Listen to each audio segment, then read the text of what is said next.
previous evening in the bedroom fireplace.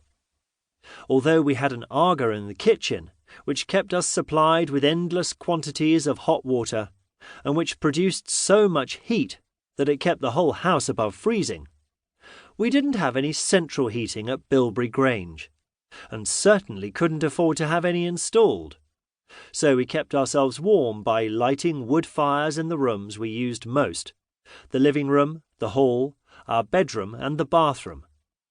We were still burning the old wooden laths that Thumper had taken off when he had repaired our roof, and they made excellent firelighters. To supplement this store of wood, I had spent much of the autumn collecting, sawing and storing branches that had been blown down in the fields that surrounded our home. The wind that brought the cold, the rain and the snow had also given us much of our firewood. The breath of God, which took away warmth and comfort, also gave us back those things. I had grown well accustomed to our idiosyncratic fireplaces, and each has its own peculiar likes and dislikes. Give one too much paper, and it will blaze into a moment of glory, but give out little or no heat. Put too large a log onto another before it's ready, and the promise of heat will disappear in an instant.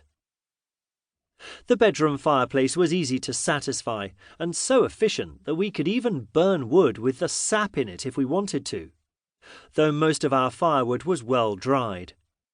3 or 4 sheets of crumpled newspaper, topped with 2 layers of roofing laths, were the basis of a good fire.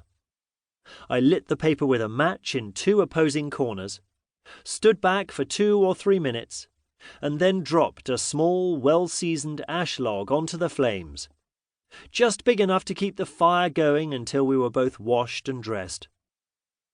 The ash tree had stood in a corner of one of our fields for nigh on 60 years, before it had finally succumbed to the executioner wind. "Why was Ben barking?" asked Patsy, pushing herself up onto one elbow, but keeping the quilted counterpane up around her shoulders. "It's been snowing." "Are we snowed in?"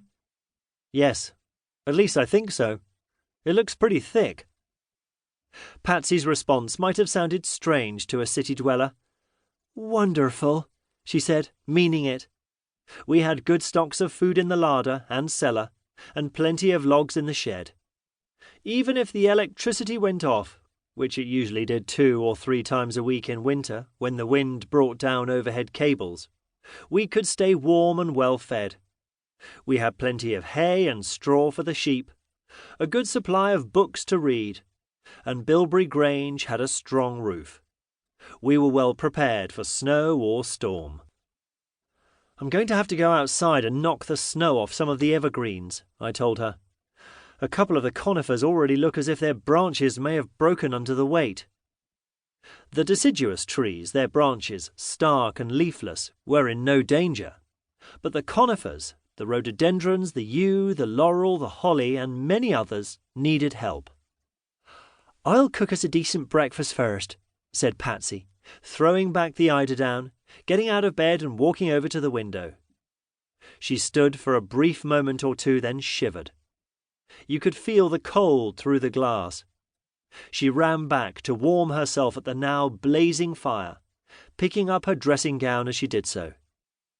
Then she knelt down, stared at the flames, and rubbed her hands together while I filled the bedroom sink with hot water, stripped off to the waist and washed and shaved. When I'd finished and before I started dressing, I filled the bowl with fresh hot water for Patsy. The steam rose from the sink in great clouds, and I blessed the Aga for the umpteenth time. Huge, solid and imperturbable, the boiler asked only that we fed it regularly on its twice-daily diet of coke.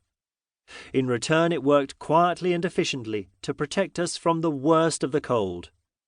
Steam condensed on the windows, and the beautifully snowy landscape outside gradually disappeared from view.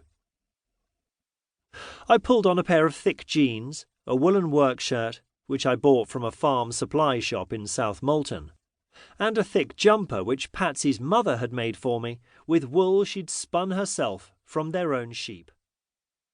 The wool was